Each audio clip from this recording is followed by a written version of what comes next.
मतलब हम लग भी रहे हैं, एम भी बना लिया, मैं भगवान का अंश हूँ, भगवान के पास आनंद है।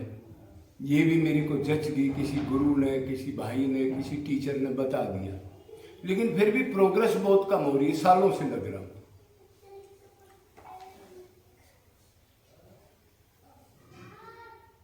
तो इसका उत्तर ये है, चीजें तो बहुत हैं, लेकिन दो चीज अगर मान लो, दो बात मान लो, ठीक है, मतलब दो काम कर लो, तो फिर 84 में जूते चप्पल डंडे नहीं खाने पड़ेंगे, मतलब पीछा छूट जाएगा। तो क्या है वो दो बात?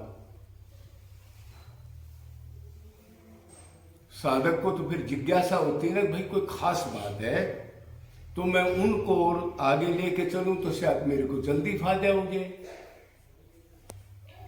तो कौन सी बात है वो? तो एक बात तो ये है, अब ये पक्का हर समय स्मरण रहे, प्रभु व्यापक सर्वत्र समान। भगवान हर एक जगह पे एक से समान रूप में है, हर टाइम, एक एक पल के लिए, और हर एक जीव के हृदय में वास करते हैं। हर एक जीव के, गधा हो, कुत्ता हो, कीट पतंग हो, कोई भी स्थावर जंगम जीव हो, उसमें रहते हैं, पक्का घर बना करके। ये कोई जीव सारी अण मान ले, अब मेरे साथ है, उसके बगैर वो ना, उसने मेरे को कभी भी छोड़ा, आज तक ना छोड़ सकता। शक्तिमान के साथ शक्ति होती ही होती है।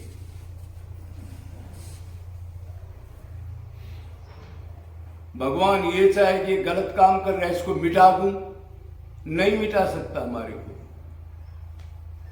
अपने अंश को जो शाश्वत है उसको कैसे मिटा देगा भाई?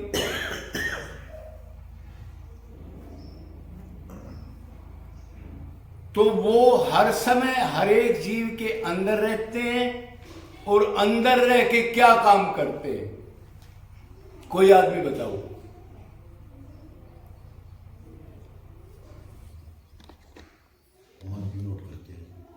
शाबाश। और कोई बताओ, बताओ। भुगताते हैं कर्म कब करते हैं? जीव को चेतना प्रदान करते, शक्ति प्रदान करते। ये मतलब दो काम करते हैं, एक तो जीव को चेतना देते हैं, शक्तिमान अपनी अंश को शक्ति देता है, नहीं तो वर्क वर्क कैसे करेगा? दूसरा, कर्मों को नोट करते हैं, और कर्म तो आपको बता ही रखा है बहुत बार तक, सोचने का कर्म नोट करते हैं, करने का नहीं करते। आपने सोच लिया उसको नोट करोगे, आपने कर दिया तो भी उतना ही नोट होगा, ना करे तो भी उतना ही नोट होगा। दो बात। एक पीछे कमेंट दिया एक भाई ने, उसने कहा जी कलयुग में तो कंसेशन है, एक जगह भागवत में लिखा है, अब मन के सोचने का पाप नहीं लगेगा जब तक इंद्रियों से नहीं करेगा। लेकिन हमने ऐसा नहीं सोचना, हम लापरवाह करेंगे, फिर तो उल्टा काम करेंगे। हमने तो यही सोचना है, जो मैं किसी के प्रति गलत भावना, राग द्वेष, कोई बुरा भला सोचता हूं तो भगवान नोट करते, उसका फल मिलेगा। तो अगर ये आदमी सोच ले तो 80% पाप खत्म कर देगा। आप देख रहे हैं ना कितना पापाचार, दुराचार, भ्रष्टाचार हो रहा है, कितने मंदिर बने हुए हैं, और कितने संत, कितने सम्मेलन, कितने यज्ञ, कितनी कथाएं। उसका क्या कारण है? फिर दुराचार, पापाचार, व्यभिचार, उसका यही कारण है। अब जीव डरता ही नहीं कि वो अंदर बैठा है, सोचते ही नोट करेगा फिर दंड देगा।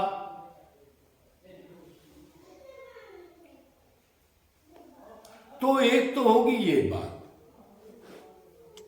क्यों फायदा नहीं मिल रहा उसको? इसलिए फायदा नहीं मिल रहा कि हर समय, हर पल, हर जगह वो ये याद नहीं करता कि मेरे अंदर बैठा है, शक्ति दे रहा है, और जो सोचता हूं उसको नोट करता है। ये चीज पक्का कोई जान ले एक बार और मान ले, तो फिर देखो उसकी कैसे तरक्की होगी। अरे मैंने क्यों सोचा, वो तो नोट कर लेगा, आनंद नहीं मिलेगा, उल्टा फल मिलेगा। अरे हटाओ हटाओ हटाओ, और सोचने से क्या है, क्यों सोचा मैंने? एक चीज, और वो आपने बताया प्रभु अंदर क्यों बैठते हैं? चेतना प्रदान करते हैं। आत्मा को शक्ति देना। जो सोचता है उन कर्मों को नोट करना, और जो पीछे संचित में से प्रारब्ध कर्म बना है ये इस देह का, शुरू से पैदा से लास्ट तक, वो टाइम आए तो पाप पुण्य को भुगताना, उसी टाइम बदल देना। अब उसको पता लग गया कि इसका पाप आ गया एक, तो उसके लिए आप जाओगे रोड पर तो चलता आपकी कोई टांग तोड़ देगा मोटरसाइकिल वाला, समझ गया? पाप पुण्य को टाइम आए जब उसी टाइम भुगताना उसको। और एक चीज और करता है खास,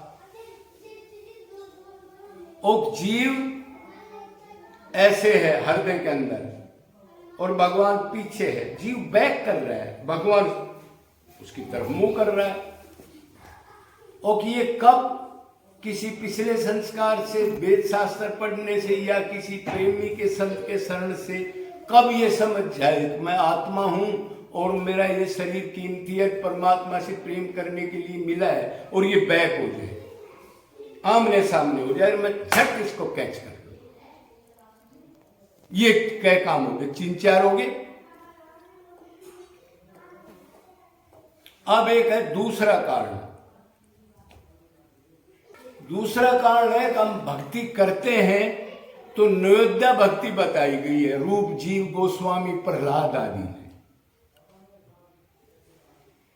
तो नयोद्या भक्ति में कौन सी भक्ति श्रेष्ठ है बताओ आप? स्मरण सर, और उससे पहले श्रवण किए थे। नयोद्या भक्ति के अंदर 3 भक्ति श्रेष्ठ है। 9 प्रकार की भक्ति है ना, 5 सेवन, आत्म समर्पण, चिंतन, वंतन, जो भी है उसमें श्रवण, कीर्तन और स्मरण, मतलब 3 भक्ति श्रेष्ठ है उन 9 में से। जैसे पूजा पाठ है, ये नहीं ली इसके अंदर। तो श्रवण करे बगैर तो आदमी आगे चलेगा नहीं, कुछ चीज सुनेगा किसी से तभी तो वो एक्शन करेगा। अब ये चीज गलत है, ठीक है, तू गलत कर रहा है, वो ऐसा कर रहा है तो इसको मैं संभाल लूं। तो श्रवण भक्ति तो हर एक के लिए जरूरी है, पहली बार तो करना ही पड़ेगा उसको। उसके बाद सुन के फिर दूसरी भक्ति है, अब भगवान की जो सुनी हुई चीज है, उसके गुण रूप लीला वगैरह सुनी है, धाम की वैल्यू वगैरह, तो उसको बैठ करके और सामूहिक रूप से उसका गुणगान करना, किसी यंत्र से, हारमोनियम वगैरह से बैठ के, उसको क्या कहते हैं? कीर्तन। लेकिन वो कीर्तन कैसा हो? वो कीर्तन इस टाइप का हो, सिर्फ प्रेमी हो, जिज्ञासु हो, और उनको ये ज्ञान हो, कृष्ण को मानते हो, और भूख भी हो, किराए के ना हो भाई। अब मन कुछ और पैसे के लिए कीर्तन बहुत बढ़िया, वो नहीं, उससे लॉस हो जाएगा। अब वो ऐसे ना मिले तो मत करो कीर्तन, अकेले करो या नाम जप करो, उसमें ध्यान लगाओ, उसकी गुण रूप लीला कथा पढ़ो, याद करो, उसका ध्यान करो रूप का। लेकिन किराए के आदमी, खरीदे हुए आदमी, पाखंडी आदमी जो तिलक लगा के भगवान का वो करके लूट खसोट कर रहे हैं, उनका नहीं छोड़ना है। श्रवण कीर्तन और फिर तीसरा स्मरण। इस श्रवण कीर्तन से फिर स्मरण भक्ति आ जाए आपकी। मतलब मन से निरंतर मान के, मन से उसका चिंतन, आत्म रति से, हृदय मन से उसको चाहने की भूख, ठीक है, उसको कहते हैं स्मरण भक्ति। चैतन्य महाप्रभु ने कहा मने स्मरणे प्राण। अरे भाइयों, जो तुम ये भक्ति कर रहे हो, इसमें अगर स्मरण नहीं है, मतलब मन का अटैचमेंट नहीं है, तो इसलिए ऐसा है जैसे किसी जीव में से प्राण निकाल दिए जाए। क्या वैल्यू है? 0/100 है, कोई वैल्यू नहीं है ना उसकी। मतलब रीढ़ की हड्डी लगाओ, प्राण लगाओ। तो एक तो ये बताया जो प्रोग्रेस नहीं हो रही उसका कारण। पहला कारण क्या बताया था? प्रभु मेरे हृदय में 24 घंटे बैठे रहते हैं, तो आप सजग रहोगे रे। गलत सोचा वो नोट कर लेगा। ये प्रैक्टिकल करके देखना आप 1 महीना लगातार, कितना फर्क पड़ेगा। अरे ये क्या कर दिया, इसका फल मिलेगा, ऐसे झटका लगेगा। नहीं सोचना, राधे राधे राधे, कर्म करने जाना है लेकिन सोचना नहीं है गलत किसी के बारे में।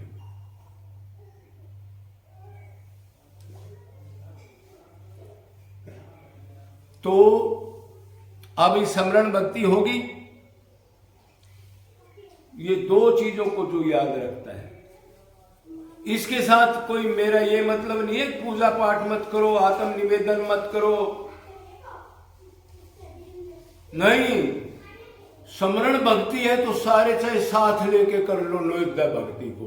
अगर मेरा मतलब यह है, अगर स्मरण मन की अटैचमेंट नहीं है तो भक्ति व्यर्थ है। मैंने ये समझाया है, कोई बगावत नहीं है पूजा पाठ की। अब भगवान की पूजा ना करो, भोग मत लगाओ, ये बात नहीं है। लेकिन ये जरूर साथ रहना चाहिए। चाहे ये खाली एक हो तो भी उतना ही फल मिलेगा श्रवण भक्ति। अगर सारी कर रहे हो और ये नहीं है तो 0/100। 10 साल से भक्ति कर रहे हैं, संसार से कोई अटैचमेंट नहीं टूटा, कोई भगवान से प्रेम नहीं आया, कोई व्याकुलता नहीं, बार बार आंसू नहीं आ रहे, और लोगों से व्यवहार में वो ऐसा ही कर्म कर रहा है, धन की आसक्ति नहीं छूटी, तो इसका मतलब उसने स्मरण भक्ति नहीं की, हाथ पैरों की भक्ति की और मन और कहीं रहा। जैसे घरों में चल रहा है ना, मेरे बाप दादा भी जोत बत्ती लगा रहे थे, मैं भी लगा रहा हूं, और दूध में पानी भी पिला रहा हूं। दूधिया का काम कर रहा है, 2 घंटे भक्ति करके आया, दूध में पानी पिला रहा है, यही रिजल्ट मिलेगा उसका। और ये स्मरण भक्ति कोई करेगा तो दैवी गुण आएंगे, दीनता, समता, परोपकार, दूसरे के दुख में दुखी होना, एकांत का सेवन। भक्ति तो करे लेकिन भगत ना माने, दूसरे को मान देना, खुद अमानी रहना, दिखावा, पाखंड, अकड़पन, ये सारी चीज खत्म होती जाएंगी अगर स्मरण भक्ति करके भगवान के लिए कोई आंसू डालेगा। ठीक है, तो ये 2 चीज हमने जरूर करनी चाहिए, इसके अंदर बहुत फायदा मिलेगा। और ये गलती मैक्सिमम 99% करते हैं लोग। इधर भी हमारे साधु भाई भी देखे, हरे राम हरे कृष्णा 24 घंटे का कीर्तन चल रहा है,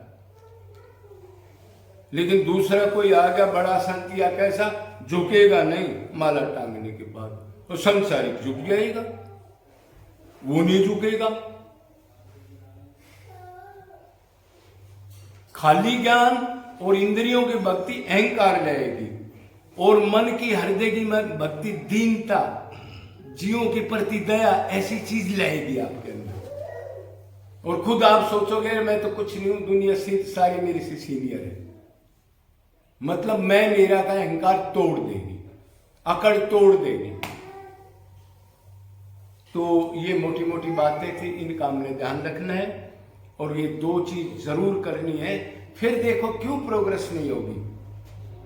बोलो वृंदावन बिहारी लाल की जय और अच्छे भगवान श्री कृष्ण की जय। जय जय श्री राम।